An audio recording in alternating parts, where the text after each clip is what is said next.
नमस्कार दोस्तों, आज की वीडियो में आप सबका स्वागत है। आज की कहानी बेहद डरावनी है, इसलिए कमजोर दिल वाले इससे दूर रहें। पंचानन बाबू हाल ही में मेदिनीपुर जिले के नए पोस्टमास्टर जनरल के पोस्ट में आए हैं। मेदिनीपुर जिले के अधिकांश डाकघर उनके नियंत्रण में थे। कुछ दिन पहले उन्हें मोहनपुर क्षेत्र के कुमरदा के ग्रामीणों से शिकायत मिली थी कि वहां का डाकघर में कोई काम नहीं हो रहा है। वहां के पोस्टमास्टर 7 दिन ड्यूटी आता था तो 10 दिन छुट्टी पर रहता था। चूंकि ये एक ग्रामीण क्षेत्र था, इसलिए कई लोग कुमरदा डाकघर पर निर्भर थे।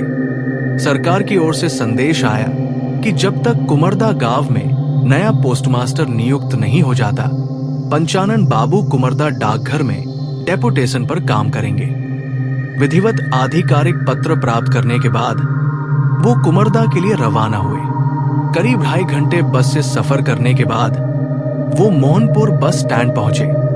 लोगों से पूछे तो पता चला कि वहां से कुमरदा गांव करीब 12 किलोमीटर दूर है, जहां जाने के लिए कुछ साधन भी उपलब्ध नहीं था। कुछ देर बस स्टैंड पर बैठने के बाद एक आदमी उनके पास आया, उनका अभिवादन किया और पूछा, सर, क्या आप पंचानन बिस्वास हैं? पंचानन बाबू कुछ बोलने से पहले ही उस आदमी ने दोनों हाथों से उनका बैग उठाया और कहा, आइए सर, मेरे साथ चलिए। मुझे मेदिनीपुर कार्यालय से पहले ही सूचना मिल चुकी थी कि आप आ रहे हैं। मेरा नाम नरेंद्र सरकार है। मैं कुमरदा डाकघर का एकमात्र कर्मचारी हूं। आपके रहने और खाने की सारी इंतजाम हमारे गांव के डाक बंगला में की गई है। पंचानन बाबू ने पूछा, अच्छा, तुमने मुझे कैसे पहचाना? नरेंद्र ने कहा, इसमें कोई संदेह नहीं था कि आप ही हमारे गांव के बस स्टैंड पर साफ सूट और शर्ट पहने हुए थे। मैं अपने गांव में सभी लोगों को जानता हूं, इसलिए आपको ढूंढना मेरे लिए कोई मुश्किल काम नहीं था। यह कहकर नरेंद्र ने पंचानन बाबू को साइकिल की पिछली सीट पर बैठने को कहा। नरेंद्र ने अपनी साइकिल चलाई और आगे बढ़ता चला। पंचानन बाबू ने पूछा, आप इस डाकघर में कब से हैं? नरेंद्र ने उत्तर दिया, मैं इसी गांव में पैदा हुआ हूं। मैट्रिक पास करने के बाद मेरे पिताजी का निधन हो गया और तब से मैं उनके पोस्ट पर हूं। मैं लगभग 15 वर्षों से यहां नौकरी कर रहा हूं। पंचानन बाबू ने फिर पूछा कि यहां कोई पोस्टमास्टर क्यों नहीं रहता, जिसके कारण मुझे डेपुटेशन पर यहां भेजा गया है? ऐसा क्यों हो रहा है? नरेंद्र ने कुछ देर रुककर पूछा, सर, आपके परिवार में और कौन कौन है? पंचानन बाबू ने कहा, मैं अपने परिवार में अकेला हूं। मेरी पत्नी 2 साल पहले इस दुनिया को अलविदा कहकर चली गई और माता पिता तो बहुत पहले ही गुजर गए। मेरा कोई बच्चा भी नहीं है। नरेंद्र कुछ देर रुका और बोला, सर, आपको यहाँ पे कुछ सावधानी बरतनी होगी। पंचानन बाबू ने पूछा, क्यों, किस लिए? इस बार नरेंद्र का स्वर थोड़ा गंभीर हो गया और वो बोला, सर, हमारे पोस्ट ऑफिस के रास्ते में एक सुनसान सड़क है। आमतौर पर कोई लोग उस रास्ते से यात्रा नहीं करते। करीब 12 साल पहले सुषमा नाम की एक 18 साल उम्र की लड़की के साथ हमारे गांव के 2 युवकों ने बलात्कार किया और उसे मारकर उसी रास्ते के पास फेंक दिया। उसकी मृत्यु के कुछ दिनों बाद उनमें से एक युवक का शव उसी स्थान पर पाया गया। लोग कहते हैं कि सुषमा की आत्मा रात में सड़क पर बैठकर रोती रहती है। इस गांव के लोगों ने उससे वहां से निकालने के लिए कई अनुष्ठान किए, जैसे कि मंत्रोच्चार और पूजा पाठ, लेकिन सुषमा कभी भी उस जगह से नहीं जाती और इसी वजह से कोई भी पोस्टमास्टर यहां आने की हिम्मत नहीं करता और जो भी आता है वो कुछ दिनों बाद यहां से चला जाता है। इसीलिए मैं आपको पहले से ही सावधान कर रहा हूं। आप हर दिन शाम 4 बजे के बाद ऑफिस से निकल जाइए। चूंकि शाम ढलने के बाद उसकी हैवानियत शुरू हो जाती है, इसीलिए शाम को उस सड़क पर कोई आता जाता नहीं। नरेंद्र की ये सारी बातें सुनकर पंचानन बाबू जोर से हंस पड़े और पूछे, क्या आजकल तुम लोग भूत प्रेतों में विश्वास करते हो? अब मिट्टी सड़क खत्म हो गई है, अब तुम पीछे बैठो और मैं साइकिल चलाता हूं। ये कहकर पंचानन बाबू स्वयं साइकिल चलाने लगे और नरेंद्र पीछे बैठ गया। लगभग 1 घंटे के बाद वे कुमरदा गांव में स्थित डाक बंगला पहुंचे। उस दिन पंचानन बाबू डाकघर नहीं गए और डाक बंगले में ही आराम किया। अगले दिन वो डाकघर गए और लगभग सारे काम की जांच की। कुछ ही दिनों में पंचानन बाबू गांव के लगभग सभी लोगों को पहचानने लगे। सभी को उनका काम भी पसंद आया क्योंकि वह एक अच्छा इंसान थे। उनकी दिनचर्या समय पर डाकघर जाना और वापस आना था।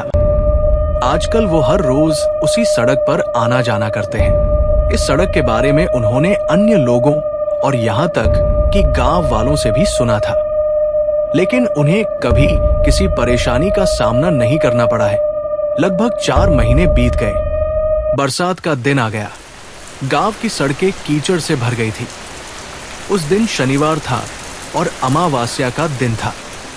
चूंकि सोमवार को छुट्टी थी, इसलिए पंचानन बाबू ने सोचा कि उन्हें सारा काम ठीक से निपटाना होगा, क्योंकि अगले 2 दिन तक वे छुट्टी पर रहेंगे। उस दिन काम के कारण थोड़ी देर हो गई थी। नरेंद्र भी 2 दिन से डाकघर नहीं गया था। रात के लगभग 8 बज रहे थे। सारा काम निपटाकर पंचानन बाबू अपनी साइकिल लेकर डाक बंगला के लिए निकल पड़े।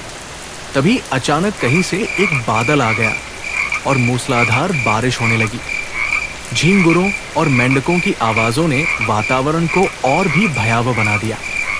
शाम को डाकघर की बिजली चली गई थी। पंचानन बाबू ने अपनी बैटरी वाली टॉर्च निकाली और धीरे धीरे अपनी साइकिल चलाते हुए आगे बढ़े। वो थोड़ा डरे हुए थे क्योंकि वहां बहुत सन्नाटा था। अंधेरी रात में बारिश हो रही थी, लेकिन वो हनुमान चालीसा का पाठ करते हुए आगे बढ़ रहे थे। डाकघर डाक बंगला से लगभग 5 किलोमीटर दूरी पर थी। कुछ देर चलने के बाद वे उस सड़क पर पहुंचे जहां सुषमा की मृत्यु हुई थी। वो अपनी साइकिल तेजी से चलाना चाहते थे, लेकिन बरसात और कीचड़ भरी सड़कों पर ऐसा करना असंभव था। अचानक उनको ऐसा महसूस हुआ जैसे कोई उनका पीछा कर रहा हो। पैरों की पायल की आवाज से लगता था कि ये किसी महिला के चलने की आवाज थी। इसलिए उन्होंने अपनी साइकिल पर ब्रेक लगाए और थोड़ी देर के लिए रुक गए। फिर उन्होंने मुड़कर देखा, वहां कोई नहीं था। पंचानन बाबू ने फिर से साइकिल चलाना शुरू कर दिया, लेकिन अब पंचानन बाबू को उस महिला के कदमों की आवाज साफ सुनाई दे रही थी। ऐसा लग रहा था जैसे कोई उनकी साइकिल को पीछे की ओर खींचने की कोशिश कर रहा हो। पंचानन बाबू बहुत डर गए। वो जोर जोर से हनुमान चालीसा पढ़ने लगे। उन्हें ऐसा महसूस हुआ जैसे वो आवाज कहीं गायब हो गई है। पंचानन बाबू ने हिम्मत जुटाकर कहा, आप जो भी हो, मैं आपके बारे में सब कुछ जानता हूँ। गांव वाले और नरेंद्र ने भी इसके बारे में मुझे बताया है। तुम यहाँ क्यों रह रहे हो और लोगों को परेशान कर रहे हो? क्या यही तुम्हारी इच्छा है? जैसे ही पंचानन बाबू अपनी बात खत्म करने वाले थे, उन्होंने सड़क के उस पार एक खेत में बनी झोपड़ी के अंदर से एक तेज रोशनी आती देखी। उन्हें ऐसा लगा जैसे कोई उनको वहां खींच रहा है। जैसे ही पंचानन बाबू झोपड़ी के पास पहुंचे, उन्होंने झोपड़ी के अंदर से डरावनी आवाज सुनी। वो झोपड़ी के अंदर गए। जैसे ही वो झोपड़ी में दाखिल हुए, रोशनी बुझ गई, लेकिन आवाज और तेज हो गई। ऐसा महसूस हुआ जैसे कोई किसी की गर्दन को जोर से दबा रहा हो। पंचानन बाबू ने टॉर्च जलाई और फिर देखा, अरे ये क्या? नरेंद्र। लेकिन नरेंद्र का शरीर झोपड़ी में हवा में झूल रहा था। एक अदृश्य शक्ति नरेंद्र की गर्दन पकड़कर दबा रही थी और वो ग ग करके आवाज कर रहा था।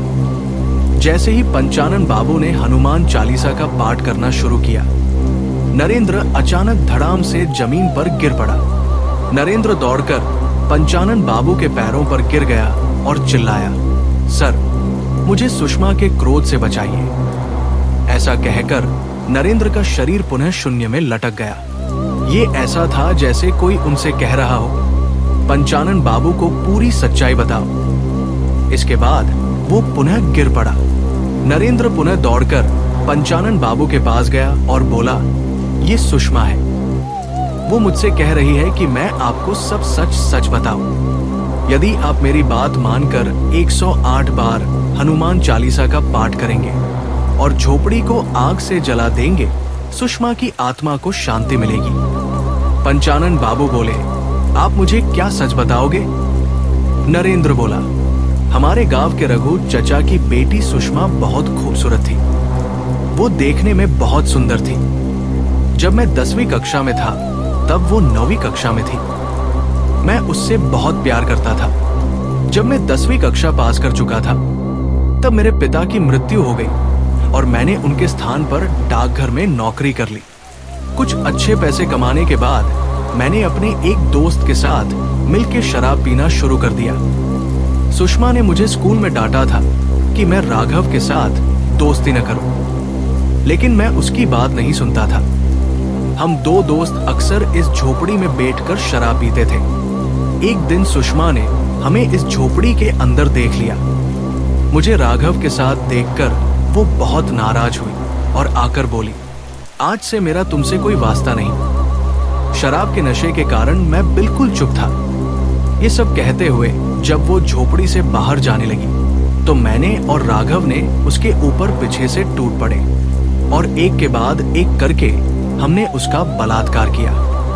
फिर मैंने उसका गला दबाकर उसे मार डाला, क्योंकि कहीं ऐसा ना हो कि वह ये बात गांव में सबको बता दे। मैंने उसका शव को पास में एक आम के पेड़ में लटका दिया। अगले ही दिन सबको पता चला कि सुषमा ने आत्महत्या कर ली है। इससे पहले कि वो अपनी बात पूरी कर पाता, एक अजीब शक्ति आई और उसने नरेंद्र की गर्दन मरोड़ दी। उसका सिर 180 डिग्री घूम गई और वो दर्द से तड़पने लगा और वो मरकर वहीं गिर गया। पंचानन बाबू ने देखा कि उसके मरने के बाद झोपड़ी एक अजीब सी आवाज के साथ फिर हिलने लगी। नरेंद्र के अनुसार उन्होंने 108 बार हनुमान चालीसा का पाठ करने के बाद झोपड़ी को आग लगा दिया। बारिश हो रही थी। पंचानन बाबू ने पहली बार देखा कि बारिश के बीच झोपड़ी जोरदार आग से जल रही थी। फिर कुछ देर बाद बारिश थम चुकी थी और सुबह होने वाली थी। दोस्तों, आज की वीडियो में बस इतना ही। मेरी वीडियो आप लोगों को कैसी लगी कृपया कमेंट सेक्शन में कमेंट करके बताइए।